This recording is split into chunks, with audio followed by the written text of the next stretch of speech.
할렐루야. 오늘도 말씀으로 주님과 동행하고 계신 여러분을 주님의 이름으로 축복합니다. 함께 보실 말씀은 다니엘 10장에서 12장이 되겠습니다. 이 부분에서는 하나님의 사자가 다니엘에게 장차 일어나게 될 일을 알려줍니다. 10장 1절의 표현처럼 곧 전쟁에 관한 것을 알려주는 내용입니다.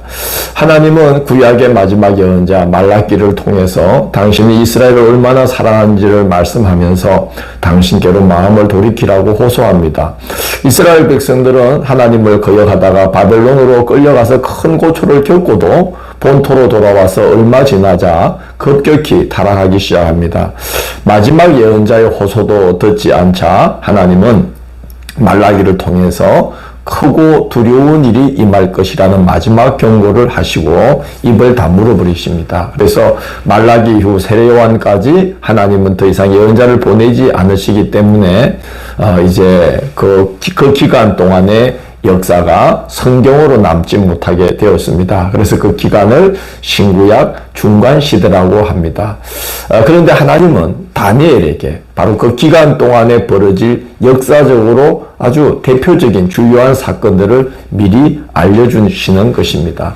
10장에서 12장은 바로 그때에 있을 일, 신구약 중간시대 기간에 있을 일에 대한 예고가 되겠습니다. 다니엘은 천사 가브리엘이 민족의 앞날에 전해준 말을 듣고 새 일해 동안 21일 동안 근신하며 기도를 합니다. 하나님께서 사자를 보내어서 앞날을 알게 해 주십니다. 10장 14절 보면 내가 마지막 날에 내 백성이 당할 일을 내게 깨닫게 하려 왔노라. 이는 이 환상이 오랜 후의 일임이라 하더라 라고 기록되어 있습니다. 이제 11장은 바로 그때 일어날 일에 대한 예고입니다. 남방왕과 북방왕들 사이에 있을 일인데 알렉산더가 죽은 후에 헬라 제국은 넷으로 이제 나뉘었다가 이스라엘을 기준으로 해서 볼 때에 북방에 있는 그 시리아 지역에 있는 두 왕국은 셀루쿠스 왕조를 중심으로 합쳐서 셀루쿠스 왕국을 이루게 되고 애굽을 중심으로, 그러니까 이스라엘의 남방 애굽을 중심으로 구성되어 있던 두 왕국은 톨레미 왕조를 중심으로 합쳐서 톨레미 왕국을 이루게 됩니다. 그래서 이제 남방 왕국 그러면 톨레미 왕국을 말하고 북방 왕국 그러면 셀루쿠스 왕국을 이제 말하는 것이죠. 근데 이 두 왕국은 뭐 정략 결혼을 통해서 화친을 맺었다가도 또 침략 전쟁을 벌이기도 하고 그럽니다. 11장 6절을 보면 애굽을 기반으로 세워진 남방왕 톨레미 2세가 자기 딸을 시리아를 기반으로 세워진 북방왕 안티오쿠스 2세에게 아내로 주는 그 결혼을 시킨 사건에 대한 기록이 나와 있습니다. 이것은 북방왕을 무너뜨릴 심산으로 정략 결혼을 시킨 것인데 실패로 돌아가자 바로 두 왕국은 전쟁에 돌입하게 됩니다. 세상 이치가 그런 것 같습니다. 옳지 않은 의도를 품고 맞잡은 손은 결국은 서로를 치는 손으로 돌변하게 되는 것이죠. 북방왕과 남방왕 사이에 이제 대를 이어가면서 전쟁을 일삼게 됩니다. 11장 7절을 보면 그 공주의 본 족속에게서 난 자 중에 한 사람이 남방왕이 되어 북방왕을 치는 그런 이제 이야기가 기록되어 있죠. 그러자 11장 10절을 보면 북방왕의 아들들이 연합을 해서 전쟁을 일으켜서 남방왕국을 침략합니다. 자, 이렇게 북방왕국과 남방왕국 사이에 오가면서 전쟁이 계속 이제 진행이 됩니다. 여러분, 그 길목에 있었던 이스라엘이 얼마나 힘들었을까를 생각해 보십시오. 지중해, 왼쪽으로는 지중해가 있고, 가나안 땅 오른쪽으로는 아라비아 사막이 있기 때문에, 남방과 북방이 전쟁을 할 때 오갈 수 있는 통로는 오직 하나, 가나안 땅, 팔레스타인 땅밖에 없죠. 그래서 이스라엘은 이제 남방과 북방 왕국에 오가면서 전쟁을 치르는 전쟁터가 되고 맙니다. 이스라엘은 그 지형학적으로 하나님 말씀 잘 들으면 남방과 북방이 서로 교육을 하면서 오가는 중에 그 나라의 복된 모습을 보고 하나님을 믿어 구원받게 하는, 정말 하나님의 영광과 그 하나님의 그 은혜를 이제 만방에 끼치는 나라로 세움받을 수 있는 지정학적 위치에 있습니다. 그러나 하나님 말씀 안 들으면 남방과 북방이 오가면서 전쟁을 벌이는 전쟁터가 될 수밖에 없는 그런 지정학적인 위치에 있는 것이죠. 11장 14절에서 16절은 바로 그 와중에 이스라엘 중에 한 사람이 일어나서 북방 왕 안티오쿠스 3세의 애국 침략 정책에 동조하여서 그를 힘입어서 이스라엘의 독립을 쟁취하려고 했던 사건이 거기 기록되어 있습니다. 그러나 남방 왕국의 저항으로 계획이 실패로 돌아가고 도리어 그 일로 인해서 북방 왕국이 이스라엘을 침략해서 이스라엘이 북방 왕의 수중에 들어가고 말게 되는 그런 참 안타까운 역사가 거기에 기록되어 있습니다. 11장 21절부터 이제 끝절까지는 북방 왕국의 한 왕에 대한 이제 예고가 나옵니다. 앞서 7장부터 매 장마다 그의 등장과 그의 악행이 예고되었던 자에 대한 기록입니다. 11장 21절을 보면 그를 가리켜서 한 비천한 사람이다. 또 속임수로 그 나라를 얻을 것이라고 기록되어 있습니다. 이 사람은 셀류쿠스 4세, 그러니까 북방 왕국의 셀류쿠스 4세의 뒤를 이어서 왕위에 오르는 안티오쿠스 4세 에피파네스 왕입니다. 그는 원래 안티오쿠스 3세의 둘째 아들이죠. 첫째 아들은 셀류쿠스 3세고 둘째 아들이 안티오쿠스 4세입니다. 그런데 이 둘째 아들인데 그 아버지 안티오쿠스 3세가 로마와 전쟁을 하다가 패하자 둘째 아들이니까 로마의 인질로 잡혀가 있었습니다. 그래서 그의 형 셀류쿠스 4세가 왕이 되었는데 셀류쿠스 4세가 왕으로 통치하는 14년 동안 인질로 있다가 교활한 꾀를 내어서 형의 장자인 조카 데메트리우스를 대신 인질이 되도록 이렇게 그 모략을 짜게 됩니다. 그리고 시리아로 귀환하여서 그 형은 독살이 되고 독살한 자를 이제 처형하면서 그가 권력을 찬탈하게 됩니다. 오늘 기록에 있듯이 소수의 무리를 이끌고 들어와서 권력을 장악하게 되는 아주 교활하고 교모한 그런 사람이죠. 우리가 앞서 읽었던 때 보면은 한 뿔이 나오는데 그 뿔에는 많은 눈이 있고 그리고 큰 말을 하는 입이 있더라 그러지 않았습니까? 사람들을 이렇게 유혹하고 미혹해서 모략으로 권력을 찬탈하는 그런 아주 그 언행이 교모했던 자라고 볼 수가 있는 것이죠. 왕통의 적장자를 인질로 억류해두고 자신이 대신 왕이 되었으니까 이제부터 왕위를 이제 유지하기 위해서 온갖 권모술수를 일삼을 수밖에 없죠. 거짓으로 출발한 그 권력이니까 계속해서 거짓과 권모술수를 일삼으면서 권력을 유지해 나갑니다. 11장 24절을 보면 그가 자기 백성들을 노략해서 자신의 추종자들에게 재물을 나눠주면서 권력을 유지하고 권력을 확대시키는 그런 기록이 나와 있습니다. 참 그 잔인하고 교모하고 교활하죠.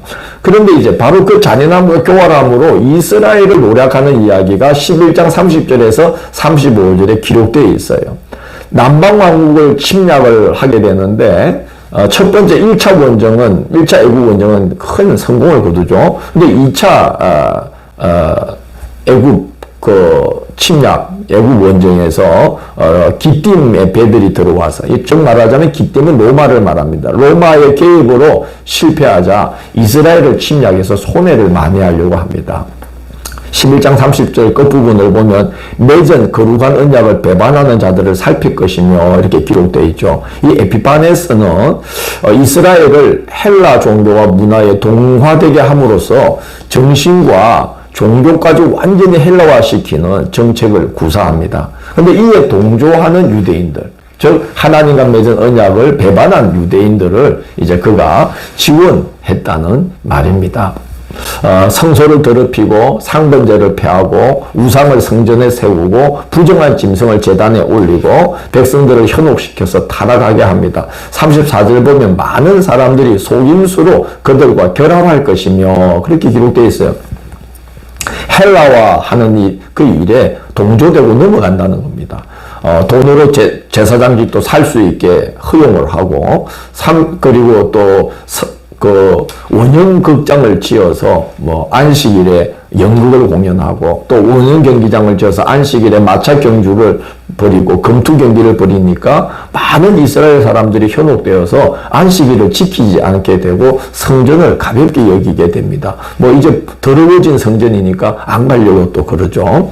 유대의 마카비 가문이 일어납니다. 그래서 유대의 마카비 가문이 일어나서 율법 준수에 열심을 기울이는 하시딤 운동이 전개되면서 한동안 힘을 잠깐 얻지만 이 북방 왕국의 칼날에 무너지고 소수의 사람들만 그 정신을 이어가게 됩니다. 사실 그 소수의 사람들이 하시딤 정신을 이어가면서 생기게 된 운동이 율법에 열심을 내는 바리새파 운동이거든요. 그 바리새파 운동은 처음에는 그렇게 좋은 의도로 시작했지만 나중에 형식과 율법화되어서 이제 죽은 그런 이제 규례로 사람들을 올가매는 그런 이제 생명을 잃어버린 운동이 되어서 나중에는 문제가 된 것이죠. 바로 11장 31절에서 35절에 그 일들이 쭉 예고되어 있습니다. 그러나 의의 최후 승리로 끝나게 될 것이고 심판이 있을 것이라고 천사가 일러줍니다. 12장이 바로 그 내용입니다. 12장 1절을 보면 내 백성 중 책에 기록된 모든 자가 구원을 받을 것이라 그렇게 기록되어 있죠. 2절을 보면 부활하고 심판할 때에 영생을 받는 자도 있겠고 부끄러움을 당할 자도 있을 것이라 그렇게 말씀하고 3절을 보면 많은 사람들을 옳은 대로 돌아오게 한 자는 별과 같이 영원토록 빛나리라고 말씀을 합니다. 심판이 있다는 거죠. 그러나 그날이 있기까지는 성도의 권세가 다 깨어져 나갈 것만 같은 큰 환란이 있을 것이고 그러나 그런 환란 속에 연단되면서 스스로 정결케 준비되는 자들도 있을 것이다 라고 말하면서 12절을 보면 인내하며 그날까지 견디고 기다리는 자는 복이 있을 것이다. 환란 중에 스스로 연단하면서 정결케 준비된 자는 복이 있을 것이다 라고 말씀합니다. 왜냐하면 의의 최후 승리와 심판이 있기 때문에 그런 것입니다.